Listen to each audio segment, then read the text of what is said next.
여호와 하나님 그리고 하나님께 속한 사람들이라는 제목으로 함께 말씀 보겠습니다.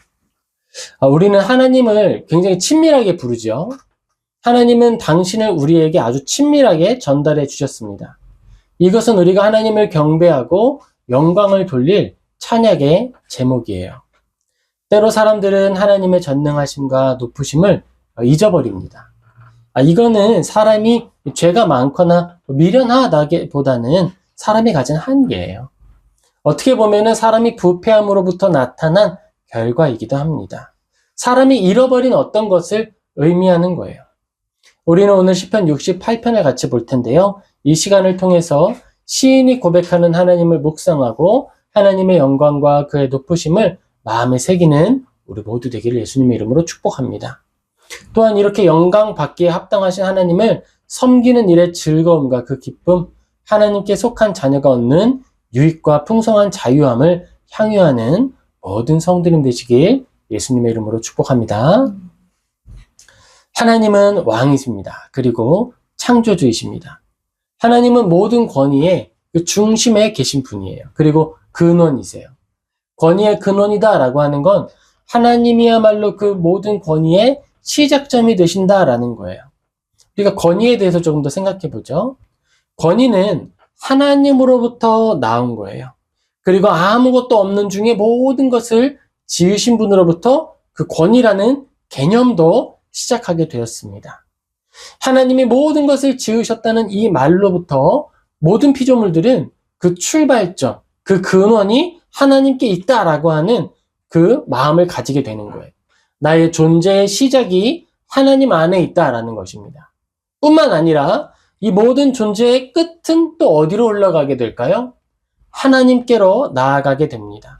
우리 존재의 시작과 우리 존재의 끝이 모두 하나님을 향해 있다. 하나님을 향해 나아간다라는 것입니다. 하나님은 보이는 모든 것과 보이지 않는 모든 것을 지으시고 그 안에 질서를 지으셨어요. 너희들의 시작에, 우리의 시작에 하나님이 계시다라고 하는 것을 알려주셨습니다. 그리고 우리는 예수 그리스도를 믿는 믿음을 근거로 교회라는 이름으로 지금 불러 모여 있습니다. 이 교회의 본질은 성령님께서 거하시는 사람의 영혼, 그 좌소를 말하는 거죠. 우리의 영혼, 우리의 삶, 우리 이 존재 안에, 그 안에 바로 교회가 존재하는 것입니다. 그런데 그것이 완전하냐라고 하면 완전하지 않다라고 하는 걸 기억해야 하는 거예요. 교회의 시작은 될 수 있어요. 나는 교회의 시작은 될 수 있어요. 하지만 완성이 될 수는 없습니다. 교회는 공동체이기 때문이에요. 궁극적으로 공동체이기 때문입니다. 만약 우리가 나 스스로를 교회라고 칭하게 된다면 그거는 나 스스로를 교황으로 만드는 거예요. 열쇠의 권위가 개인에게 주어졌다라고 믿는 사람들이 교황주의자입니다. 베드로에게 권위가 처음 주어졌고 그것이 계승되고 계승되어서 한 사람을 통해서 계승되었다라고 믿으니까 사람에게 열쇠의 권한이 있다, 교회가 있다라고 말하는 사람들이 교황주의자들인 거예요. 그러면 말씀을 분별하고 판별하고 믿고 안 믿고를 결정할 수 있는 결정권이 누구에게 주어지는 거예요? 개인에게 주어지는 것처럼 궁극적으로 생각할 수밖에 없는 거예요. 그렇기 때문에 우리는 어떻게 믿느냐? 공동체의 열쇠 권위가 주어졌다라고 믿는 거예요. 그런데 그 공동체가 언제나 건전할 수 있느냐라고 하는 질문에 있어서는 아니다라고 말할 수 있죠. 그렇기 때문에 우리에게 주어지는 가장 첫 원리, 공동체가 이루어지는 가장 근원이 되는 원리는 양심의 자유입니다. 하나님이 우리에게 주신 그 양심을 따라 하나님이 우리에게 주신 말씀을 믿는 믿음의 모습을 따라서 우리는 함께 모이고 흩어지는 거예요. 그래서 교회는 고백합니다. 사도신경을 통해 우리의 믿음을 고백하고 우리가 존중하는 신앙의 역사를 따라 믿음의 삶을 살아가는 거예요. 역사와 전통 굉장히 중요하지요. 하지만 지금은 굉장히 파편화된 시대를 살아가고 있습니다. 하나님을 믿는다 말하지만 실천적으로는 스스로 교황이 되거나 실천적으로는 하나님을 믿지 않는다라고 하는 것을 증언하는 시대를 살아가고 있는 거예요. 이러한 시대 가운데 우리에게 중요한 것은 내가 가지고 있는 졸업장이나 명찰이 아니라 내가 어떻게 살아가느냐라고 하는 삶의 실제가 되는 것입니다. 교회는 존재 안에 시작되었고 공동체로 인해 확인되는 거예요. 그럼 우리는 어떻게 공동체를 이루고 어떤 모습으로 나아가게 될 것인가? 그것은 우리가 살아가고 있는 삶의 모습을 통해 드러나게 되는 것입니다. 온전함이 없을 수 있겠죠. 부족할 수 있습니다. 그러나 그것을 바라보며 회개하는 마음, 그것이 우리를 온전케 하는 근원이 되는 거예요. 아무리 온전한 바다라 하더라도 거기에 여과장치가 없다면 그 바다는 당장 썩어 들어가게 되는 거예요. 거대한 바다를 온전히 정화할 만큼의 정화장치들이 세계 곳곳에 장착되어 있기에 바다는 썩지 않고 그대로 유지될 수 있는 것입니다. 함께 모이는 공동체도 마찬가지입니다. 거기에서 회개하지 않고 죄를 돌이키지 않고 그렇게 덮어두고 나아가면 석유처럼 썩어버리는 거예요. 고인물이 되고 썩은 석유들이 되는 것입니다. 불이 잘 붙는다는 장점 외에는 어떠한 장점도 없게 될 수 있습니다. 그러므로 우리는 하나님 앞에서 늘 말씀으로 돌이키고 우리에게 허락하신 살아있는 양심을 통해 회개하고 돌이키고 말씀 앞에 다시 나아가기를 힘써야 하는 거예요. 나의 정체성이 그리스도인이며 하나님의 사람이다, 사역자다라고 하는 그 마음을 가져야 합니다. 우리는 시민 중에 한 명이죠. 그런데 사역자고 하나님의 사람으로 살아가는 거예요. 우리는 시대의 등불이며 하나님의 교회로서 살아가고 존재합니다. 하나님은 사람을 지으셨고 사람의 생애를 가지게 하셨어요. 우리 권위에 대해서 조금 더 생각을 해보죠. 이 권위라고 하는 것은 무엇으로부터 오느냐, 그 근원으로부터 나오는 것입니다. 우리가 권위에 대해서 처음 맛보는 시기가 언제일까요? 가정입니다. 가정. 부모로부터 자녀가 태어남을 통해 권위의 기초가 세워집니다. 그러니까 부모는 스스로 권위를 만들어내는 것이 아니라 자녀가 먼저 그 권위를 느끼는 거예요. 아담은 스스로 권위를 만들어내거나 시작이 된 것이 아니라 하나님을 통해 권위를 느끼는 자가 된 거예요. 내가 하나님으로 인해서 태어났구나. 아담을 우리가 생각할 때에 존재의 본질을 꿰뚫는 자라고 생각을 합니다. 하나님은 아담에게 모든 피조물을 보여주셨고 이름을 짓게 하셨어요. 이처럼 아담은 존재의 본질을 꿰뚫을 수 있는 지혜를 가진 사람이었어요. 온전한 사람이었죠.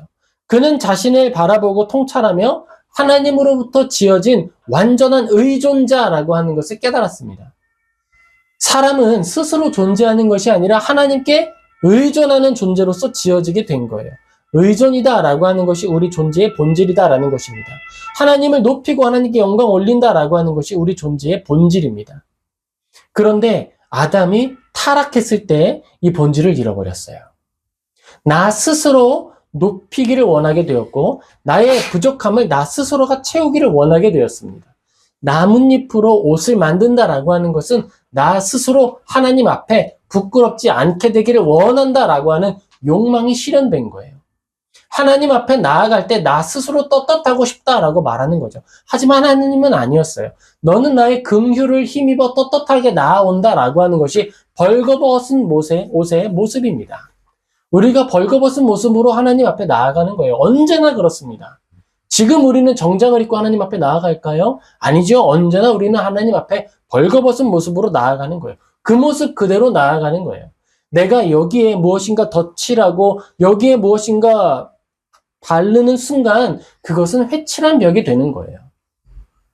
그러므로 우리는 진실하게 나의 모습을 인정하며 하나님 앞에 나아가야 하는 것입니다. 그게 어린아이가 부모 앞에 나아가는 모습인 거예요. 부모에게 이제 갓 태어난 아이가 옷을 갖추지 못한 것에 대해서 부끄러움을 여기지 않습니다. 그저 부모님 앞에 나아가는 거예요. 그리고 부모에게 절대적인 돌봄을 받게 되죠. 어린아이는 심지어 나에게 지금 무엇이 필요한지도 알지 못해요.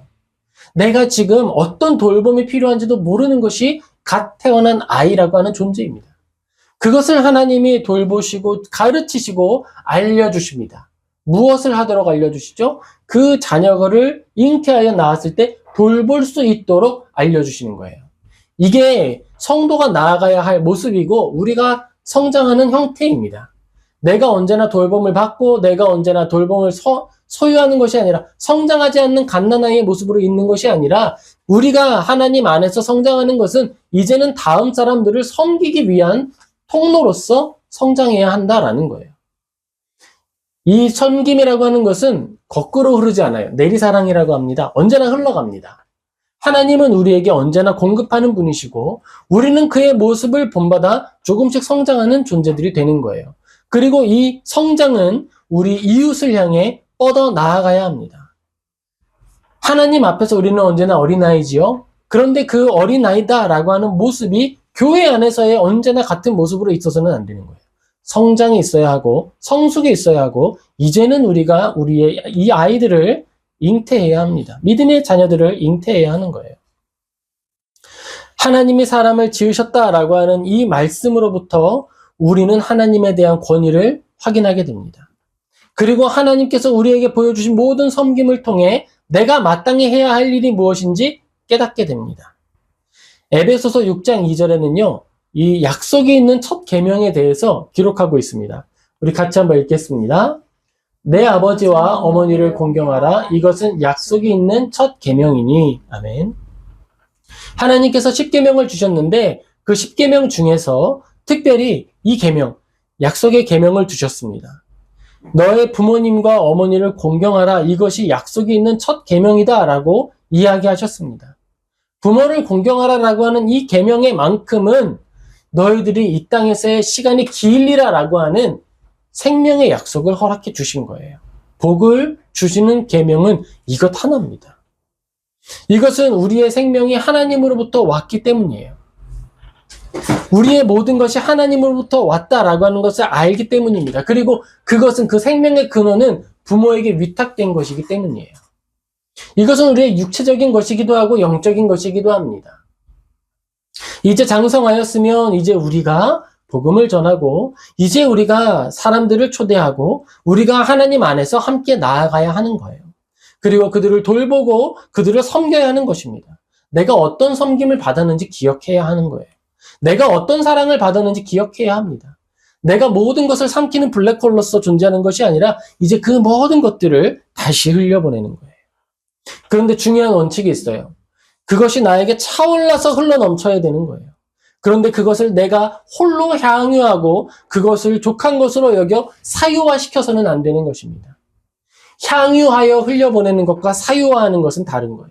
그것을 분별할 수 있는 지혜가 우리 모두에게 있기를 예수님의 이름으로 축복합니다. 하나님은 만물을 창조하셨을 뿐만 아니라 지금도 지탱하는 분이십니다. 자녀들이 부모님으로부터 권위감을 느끼는 근원적 이유는 무엇일까요? 그것은 사랑과 돌봄을 받았기 때문이에요. 그리고 부모가 나의 모든 필요를 채워주신다라고 하는 걸 경험적으로 깨닫게 되는 것입니다. 하나님과 우리가 맺어가는 관계가 바로 이것입니다. 하나님은 우리의 공급자가 되시며 하나님은 우리를 온전히 채우실 수 있는 분이다라고 하는 것을 인정하고 믿는 거예요. 그렇기 때문에 우리가 모든 필요가 있을 때 하나님께 기도할 수 있습니다. 하나님께 기도해야 하는 거예요. 하나님을 찾아야 합니다. 그건 하나님께 영광 올려드리는 일이에요. 하나님을 기쁘시게 하는 일이에요. 우리가 어떻게 하나님을 기쁘시게 할 수 있을까요? 내가 큰 업적을 이루면 하나님을 기쁘시게 할 수 있을까요? 아니에요. 어린아이가 부모를 기쁘게 하는 것은요, 울고 부모를 찾는 거예요. 무슨 일이 있을 때, 울 때, 엄마하고 우세요? 아니면 아빠하고 우세요? 왜 엄마하고 보통 울어요? 근데 어떤 친구들은 아빠하고 울더라고요. 친밀한 사람을 부르는 거예요, 여러분. 우리에게 그 마음이 필요하다는 거예요. 하나님을 바라볼 때 그 마음이 우리가 갖춰야 한다는 것입니다. 가장 힘들 때 가장 먼저 생각나는 존재 하나님이 되어야 한다는 거예요. 그걸 하나님이 당신의 영광으로 받아주신다라는 거예요. 하나님이 우리가 부르짖는 그 소리를 들으십니다. 하나님 그리고 아버지라고 부를 때 하나님은 우리에게 귀 기울이시고 응답하여 주십니다. 그렇게 우리는 낮아짐과 결핍, 궁핍한, 가난함 이것들을 통하여서 하나님께 영광 올려드리는 거예요. 벌거벗은 몸이다라고 하는 것은 바로 그걸 의미하는 것입니다. 없는데 있는 척하고 갖추지 못한 것을 갖춘 척하고 내가 하나님 앞에 있는 척하며 으스대지 않는 것. 그것이 우리가 하나님 앞에 나아가야 할 온전한 모습이에요. 그럼 그 모습은 언제 드러나야 돼요? 교회에서 드러나야 돼요. 여기에 누구 만나러 오는 것이기 때문이죠? 하나님 만나러 오는 것이기 때문입니다. 교회에 나아올 때 좋은 모습으로 아름답게 갖추고 나와야죠. 그건 외형이겠죠. 왜 그래야 할까요? 그것은 하나님을 존중하는 마음의 표현이기 때문에 그런 거예요. 이웃을 향하여서나 하나님 앞에서는 예배의 자리에서는 어떨까요? 내가 외형은 갖추어서 하나님 앞에 온전하기를 원하였지만 나의 형편과 나의 모습, 나의 영적인 상황은 벌거벗은 모습이다라고 하는 것을 인정하며 나아가야 하는 거예요. 외형으로는 벌거벗은 모습으로 나아오고 도리어 내면으로는 교만을 겹겹이 입어서 나아온다면 어떻게 되는 것일까요? 전후가, 선후가 바뀐 것이죠. 하나님 앞에 나아올 때에는 우리의 육체의 모습에서는 단정함을 찾게 되는 것이고 영적인 상황에 있어서는 정직함과 진실함, 내가 아무것도 아니다라고 하는 그 솔직함으로 나아가야 하는 것입니다. 우리가 나의 모습 그리고 우리의 주변의 모습을 살펴볼 때에 늘 이러한 모습을 갖출 수 있도록 기도해야겠습니다. 하나님 앞에 나아가는 모습과 이 땅을 살아가는 모습에 우리는 두 가지 측면을 함께 갖추고 있는 거예요. 하나님을 향하여서는 늘 어린아이와 같은 영적인 모습을 드러내야 합니다. 나의 모습을 진실하게 표현한다라고 하는 것에서 어린아이 같다라는 거예요. 이 땅을 살아가는 면에 있어서는 어떨까요? 이 땅을 바라보면서는 아브라함 같이, 지도자와 같이, 리더와 같이 살아가야 하는 거예요. 내가 받은 하나님의 돌봄, 하나님의 사랑을 이 땅 가운데 아브라함이 드러냈던 것처럼 드러내는 삶을 살아내는 것입니다. 이 땅에서는 어린아이같이 땡깡 부리고 하나님 앞에서는 교만한 척 살아가는 것은 잘못된 모습이 되는 거예요. 교회 안에서는 있는 것 없는 것 다 드러내고 내가 믿음이 없으면서도 있는 척하고 내가 선함이 전혀 없으면서도 선한 척하면서 세상을 살아갈 때에는 온갖 폐악을 부리는 모습이 되어서는 안 되는 거예요. 하나님 앞에 나아갈 때 정직한 마음으로 나아가 엎드리고 이 세상에 살아갈 때에는 하나님께 받은 그 사랑을 실천해가며 살아가는 거예요. 내가 내어줄 것이 작은 포도밖에 없고 내가 내어줄 것이 썩은 포도밖에 없다 하더라도 포도 열매를 내어주고 나의 나무 그늘을 내어주는 일에 죄송합니다. 힘써야 하는 것입니다. 반대의 모습으로 살아가는 사람들이 있습니다. 대표적으로 신약 성경에는 헤롯이라고 하는 사람이 있어요. 이 땅을 살아갈 때에 그는요 왕이라는 직책을 가졌어요. 왕이라는 직책이라도 가졌죠. 그런데 그는 그 모든 것이 어디로부터 왔는지는 알지 못했고 알고 싶어 하지도 않았어요. 나의 모든 능력이, 이 모든 일들이 나의 능력으로부터 시작됐다라고 생각했던 사람이었어요. 교만의 끝에 있었고 그곳에서 스스로를 높였던 사람입니다. 사도행전 12장 21절에서 23절 같이 읽겠습니다. 헤롯이 나를 택하여 왕복을 입고 만찬상에 앉아 백성에게 연설하니 백성들이 크게 부르되 이것은 신의 소리요 사람의 소리가 아니라 하거늘 헤롯이 영광을 하나님께로 돌리지 아니하므로 주의 사자가 곧 친히 벌레에게 먹혀 죽으니라. 아멘. 이 땅을 살아갈 때에 나 스스로 모든 걸 다 할 수 있는 것처럼 말하는 사람들이 있습니다. 그들은 하나님 앞에서 언제든 심판당해 자기의 철저한 낮음을 확인하고 인생을 마감하게 될 사람들이에요. 우리가 그런 인생을 살아가야겠습니까? 아닙니다. 아니에요. 하나님께서 따뜻한 분이시고 하나님이 긍휼과 인정이 많은 분이시지요. 그런데 그건요. 하나님께 속한 백성에게 그런 거예요. 하나님은 그런 분이십니다. 하나님의 심판에 긍휼이 있을까요? 아니요. 없습니다. 그렇기 때문에 우리는 사랑하는 마음으로 우리 이웃을 향하여 복음 전하는 거예요. 하나님의 긍휼은 철저히 그의 자녀, 그의 사랑하는 자, 그를 존중하는 자에게로 기울어져 있습니다. 철저히 기울어져 있습니다. 하나님을 믿는 자들을 위하여서, 향하여서 당신의 생명도, 피도 모든 것을 내어주는 분이지만 당신의 능력과 그 피의 영광이 넘침에도 불구하고 믿지 않는 자들에게는 피의 능력이 전혀 흘러가지 않도록 막으시는 분이십니다. 사람이 스스로 자기를 높여 교만히 행할 때 하나님은 그 모든 것들을 내버려 두시다가 결국 심판을 당하게 하시는 거예요. 자기가 스스로 높여서 내가 할 수 있다. 나 스스로 할 수 있다. 내가 다 했다. 라고 말하는 것은 사탄이 속이는 일이고 사탄에게 속한 일이에요. 사탄이 딱 그렇게 행동합니다. 예수여, 나에게 절해라. 그럼 내가 가진 모든 권세를 이 세상을 너에게 주겠다. 사탄은 세상을 가진 적이 없습니다. 그런데 내가 가진 것처럼, 나의 소유였던 것처럼, 내가 할 수 있는 것처럼 속이며 말했습니다. 그게 사탄의 속성이고, 이 세상을 살아갈 때 사탄을 따라 살아가는 사람들의 모습이 되는 거예요. 하나님께 속한 사람들이 있습니다. 이 사람들은요, 하나님이 모든 것의 창조주이심을 믿는 사람들입니다. 나의 권위, 나의 능력, 나의 재능, 나의 삶의 자리조차도 하나님께로부터 왔다라고 하는 사실을 믿는 사람들입니다. 교만함이 없는 사람들입니다. 감사함이 있는 사람들입니다.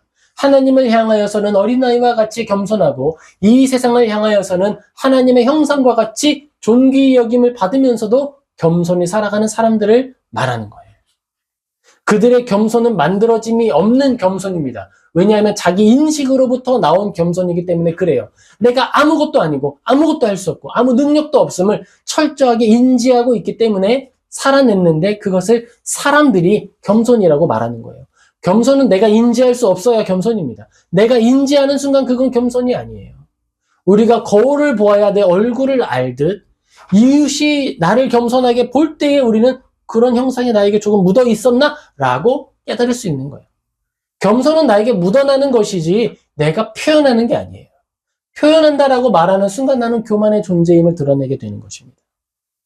기억하시기 바랍니다. 겸손은 타인에게 발견되는 거예요. 나에게 발견될 수 없어요.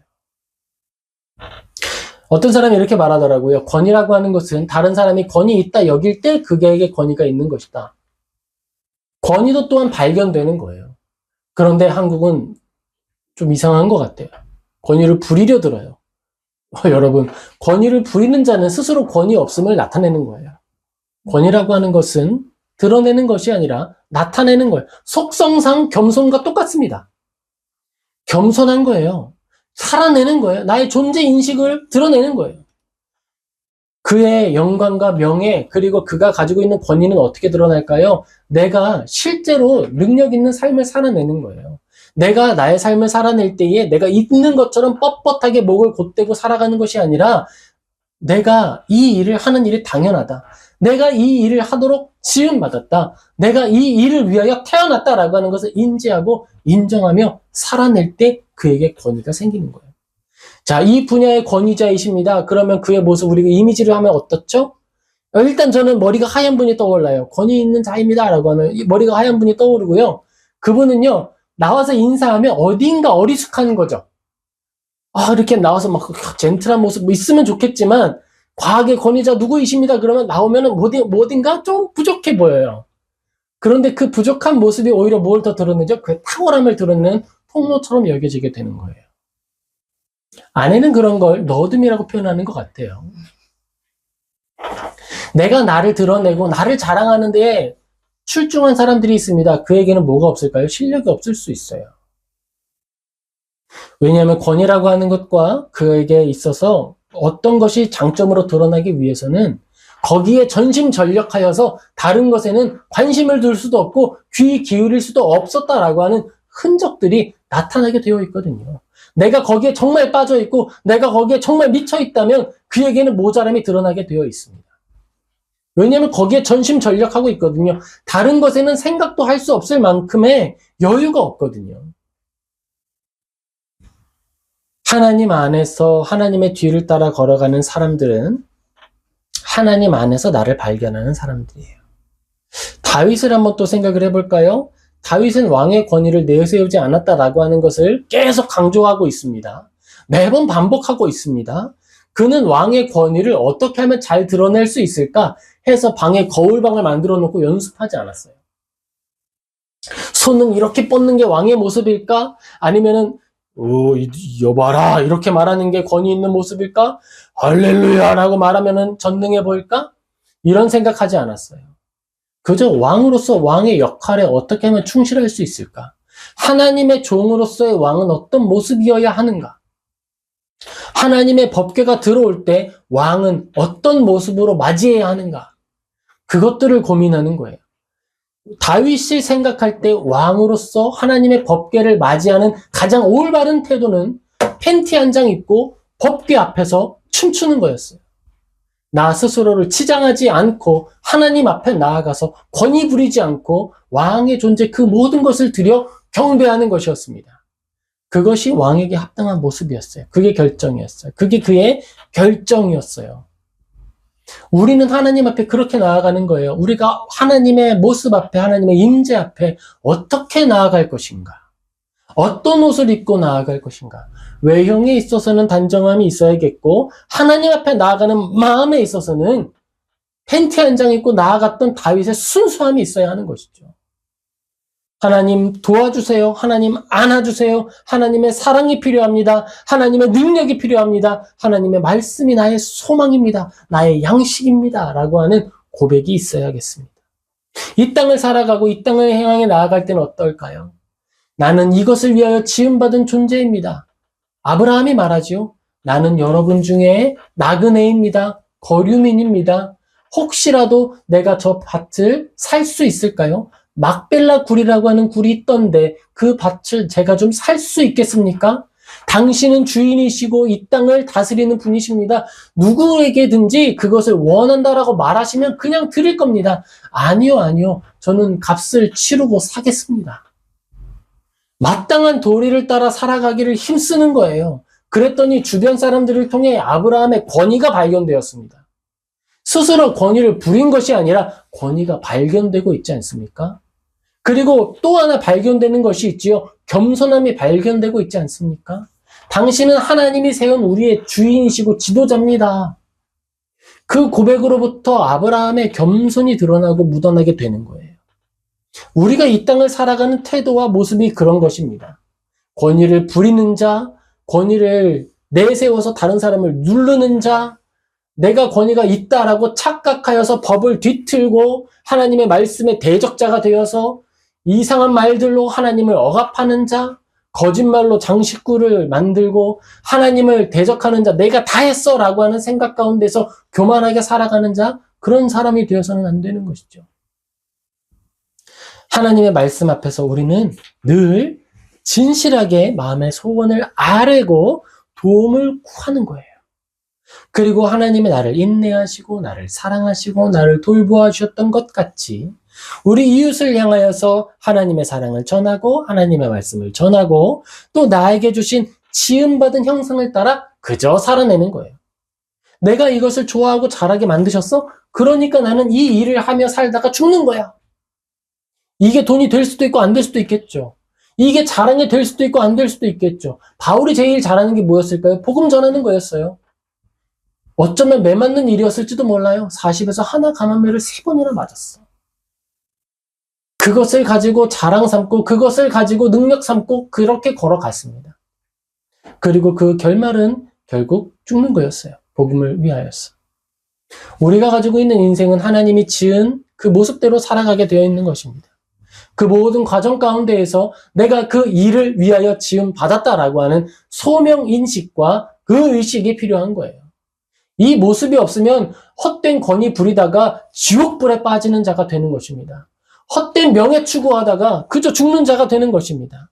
헛된 명예가 아니고 헛된 자기 의식이 아니고 내가 무엇을 위해 지음 받았는가라고 하는 하나님 안에서 나를 발견하고 찾는 모습과 정직함이 필요하다라는 거예요. 하나님은 하나님 나라라 부르는 그 그리스도인의 삶에만 임재하시는 분이 아닙니다. 하나님의 통치를 떠나서 나 혼자 다 했어 라고 말하는 사람들의 삶에도 개입하는 분이십니다.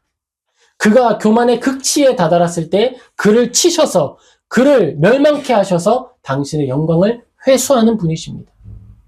겸손하여서 하나님께 영광 올려드리는 이들이 있고 교만하여서 심판당하는 것을 통해 하나님께 영광 올려드리는 이들이 있습니다. 우리는 어떤 모습을 살아가야 할까요? 당연히 우리가 겸손히 하나님 앞에 나아가서 하나님께서 우리를 채우시는 모습을 보고 하나님께 영광 올려드리는 모습이 되어야 하지 않겠습니까? 시편 68편 1절에 악한 이들을 향하여 하나님이 일하시는 모습이 표현되어 있습니다. 우리 합독하겠습니다. 우리 시편 68편 우리 10절입니다. 우리 같이 읽겠습니다. 주의 회중을 그 가운데에 살게 하셨나이다. 하나님이여 주께서 가난한 자를 위하여 주의 은택을 준비하셨나이다. 하나님을 믿으며 살아갈 때에 그 믿음의 삶 가운데 연약함이 있습니다. 그런데 그걸 하나님이 채워주시는 거예요. 그리고 하나님이여 우리 같이 읽겠습니다. 하나님이 일어나시니 원수들은 흩어지며 주를 미워하는 자들은 주 앞에서 도망하리이다. 아멘. 하나님 앞에서 살아가는 이들 중에 도움이 필요한 자, 연약함이 있는 자, 그들은 하나님이 채우신다라는 것입니다. 하나님이 그들을 돌보아 주시고 그들을 위하여 은택을 허락해 주시는 거예요. 너 이거 필요하지? 내가 줄게. 너 이것도 필요하구나. 내가 줄게. 그런데 정작 본인은 그게 필요한 줄도 몰랐어요. 그저 뭐 했을까요? 하나님 앞에 주님하고 주님을 찾았어요. 넘어졌을 때 누굴 찾았다고요? 딱 넘어졌을 때 엄마하고 엄마를 가면 엄마가 뭐 해주시죠? 뭐가 필요한지 파악하죠. 얼마나 다쳤어? 병원 가야 돼 말아야 돼? 소독해야 돼 말아야 돼? 이거 지금 약을 발라야 돼. 소독을 하고 약을 발라주고 데일밴드로 끝낼 수도 있는 거예요. 아니면요. 찢어졌어. 심각해. 꼬매야 돼. 그러면 부모님이 지혈을 하고 얼른 안고 병원에 가서 치료해 주시죠. 나의 필요를 아시는 분은 하나님이십니다. 나를 돌보시는 분은 하나님이십니다. 그래서 우리는 하나님을 찾는 거예요. 하나님 도와주세요. 그리고 하나님이 우리를 가장 선한 길로 인도해 주시는 거예요. 여러분 믿으십니까? 그게 오늘입니다. 그게 우리의 지금입니다. 그게 우리의 현 상황이에요. 여기에 우리의 위로가 있는 거예요. 내가 하나님 앞에 달려가서 주님하고 갔더니 주님이 나의 모습을 보시고 여기 좀 치료하고 여기는 고치고 이렇게 소독을 하자. 그리고 만들어주신 오늘의 가장 선한 날이 지금이다라는 거예요. 그래서 우리는 하나님을 의지하며 선한 삶을 살아낼 힘을 갖추는 거예요. 없는 것을 바라보는 것이 아니라 지금 허락하신 것을 보는 거예요. 와, 내가 이걸 가져도 교만하지 않을 줄 아시고 이걸 주셨구나. 다른 사람이었다면 그걸 가지고 포장을 하고 뻥튀기처럼 튀기고 교만으로 광포를 막 옷으로 몸에 입고 그래서 다른 사람들에게 막 없는 걸 있는 거 만들어내겠죠. 그런데 우리는 내가 가진 것을 자랑 삼지 않는 거예요. 오히려 근데 여기에서 우리는 조심해야 될 게 있어요. 하나님이 주신 건 위대하고 대단한 일인데 그걸 나 스스로 폄하하지 않도록 조심해야 돼요. 그건 겸손하고 다른 거예요. 하나님이 우리에게 주신 것을 바라보고 감사하는 마음으로 기뻐하는 거예요. 그렇게 살아가는 거예요. 그런데 하나님이 주신 자리를 내가 갖춘 것으로 착각하여서 교만하게 말했던 사람들은 하나님이 치시는 거예요. 그리고 하나님이 시편을 통해서 알려주시는 거예요. 주를 미워하는 자, 그 원수들, 나 스스로 했어, 내가 할 수 있어 라고 말하는 그 원수들은 흩어지며 주 앞에서 도망하리이다. 하나님 없이 뭐든지 할 수 있을 거라고 착각해 드십니까? 여러분 절대 안 됩니다. 그것은 심판받는 자의 모습입니다. 시편 68편 4편 4절 우리 같이 읽겠습니다. 하나님께 노래하며 그 이름을 찬양하라. 하늘을 타고 광야에 행하시던 이를 위하여 대로를 수축하라. 그의 이름은 여호와이시니 그의 앞에서 뛰놀지어다. 5절도 그의 거룩한 처소에서 계신 하나님은 고아의 아버지이시며 과부의 재판장이시라. 아멘. 하나님은 우리를 재판하는 분이시고 하나님은 당신의 모든 정의로움을 이루시는 분이십니다. 여기에서 우리의 위로가 있어야 하는 거예요. 우리의 겸손과 우리의 명예는 주변으로부터 발견되고 하나님께 인준받는 거예요. 따라해 볼까요? 우리의 명예는 주변으로부터 발견되고 하나님께 인준된다. 하나님이 우리를 명예롭게 하시는 거예요. 내가 나 스스로를 명예롭게 만들기 위해서 거짓을 장신구 삼지 말아야 합니다. 이 심리학에서 자기 효능감이라고 하는 표현을 사용합니다. 이건요, 어떤 상황에서 적절한 행동을 할 수 있다라고 하는 기대와 신념을 말하는 거예요. 나에게는 이런 상황이 있다 하더라도 내가 할 수 있어 라고 하는 거예요. 내가 적절한 상황을 통해서 행동을 통해서 이 문제를 극복할 수 있고 적절한 효과를 발휘할 수 있다라고 하는 능력감을 감각을 말하는 거예요. 이건 캐나다의 심리학자 엘버트 벤듀러가 주장한 거예요. 그런데 이 자기 효능감에 치우치는 사람들이 있습니다. 타인으로부터 나를 발견하길 원하는 거예요. 나 스스로 나를 규정하거나 나의 모습을 내가 난 이렇게 살아가겠어 라고 신념을 갖는 것이 아니라 이 신념이 전혀 없기 때문에 주변으로부터 나를 찾기를 원합니다. 그래서 어떤 모습이 나타나냐면요. 다른 사람들을 낮춰요. 거짓말을 해서 다른 사람들을 낮춥니다. 그래서 다른 사람이 낮아진 만큼 그 공백에 나의 모습을 끼워 넣는 거예요. 우월감을 만들어냅니다. 그 안에서 나를 규정하는 거예요. 그걸 자기 효능감으로 착각합니다. 그런데 그리스도인은 아니에요. 그리스도인은 다른 사람들을 세워줍니다. 그리스도인들은 다른 사람을 존중합니다. 그에게 허락하신 하나님의 형상과 하나님께서 그에게 베푸신 재능을 인정합니다. 그리고 그 모습 속에서 화합하는 거예요. 그렇게 교회가 어우러져 가는 것입니다. 하나님의 교회는 개인에게 먼저 시작하지만 완성되지 않습니다. 함께 어우러져서 그것이 교회로 세워져 가는 거예요. 그런데 이 교회가 온전히 세워지기 위해서는요, 교만으로서는 세워질 수 없어요. 나는 너보다 이만큼 뛰어나고 이만큼 더 잘해. 이것으로는 교회가 세워질 수 없어요. 와, 너 이런 거 잘한다. 너 이거 정말 잘한다. 이거 정말 잘하는구나. 그렇게 우리가 서로의 아름다운 모습을 사랑하며 이루어가는 거예요. 그렇게 공동체는 어우러져 가는 것입니다. 그 안에 겸손이 발견되는 거예요. 겸손이 타인으로부터 발견된다 그랬죠? 교회 안에 겸손은 항상 있는 거예요. 어디에 있을까요? 나 빼고 모두에게 나의 겸손이 있는 거예요. 그리고 다른 이의 겸손은요, 그 빼고 모든 이에게 그의 겸손이 묻어나는 거예요. 그렇게 모든 공동체가 겸손을 공유하는 것입니다. 우리가 알고 있는 이제 이 보안 방법 중에 이 체인의 모습을 가지고 만든 보안의 모습이 있어요. 나의 개인정보나 나의 정보들이 나의 정보를 공유하는 거예요. 타인들과 함께. 그렇게 해서 그 데이터가 체인처럼 묶여지는 거예요. 그러면 뭐가 될까요? 복제할 수 없겠죠. 위조할 수 없는 거예요. 위조하기 위해서는 모든 사람들의 정보를 개별적으로 위조해야 되는 거예요. 하지만 서로의 정보를 공유하고 있기 때문에 뭘 할 수가 있어요? 이 정보가 변조되지 않은 온전한 정보다라고 하는 사실을 확인할 수 있는 거예요. 그게 이제 정보 기술 중에 하나죠. 은행에서 많이 채택합니다. 하나님 안에 믿음의 사람들이 살아내고 인준받는 방식이 그런 방식이에요. 나 스스로 내가 뛰어나, 나는 겸손해, 나는 온전해, 나에게 믿음이 정말 대단해. 스스로를 자기가 변조시키고 위조하는 것이 아닙니다. 그렇게는 하나님 앞에 인준받을 수 없어요. 내가 가지고 있는 믿음과 우리의 삶의 모습, 겸손함은 타인을 향해, 타인에게 발견되고 그것을 통해 하나님께 인준받는 거예요. 우리가 이 땅을 살아갑니다. 우리는 어떻게 이 땅을 살아가고 있습니까? 하나님을 의지하며 살아가고 있는 것입니다. 시편 68편 6절 같이 읽겠습니다. 하나님이 고독한 자들은 가족과 함께 살게 하시며 갇힌 자들은 이끌어내사 형통하게 하시느니라. 오직 거역하는 자들의 거처는 메마른 땅이로다. 아멘. 시편 68편은 많이 익숙하진 않으시죠? 시편 68편에는요, 하나님을 향한 영광도 담겨 있지만 믿지 않는 자들, 하나님께 스스로 원수가 되기를 자처한 자들의 결말이 아주 냉철하게 담겨 있습니다. 하나님의 사랑은 굉장히 일방적입니다. 하나님 어떻게 그러셨어요? 라고 말할 수 없습니다. 하나님이 그렇게 정하셨고 그걸 기뻐하셨어요.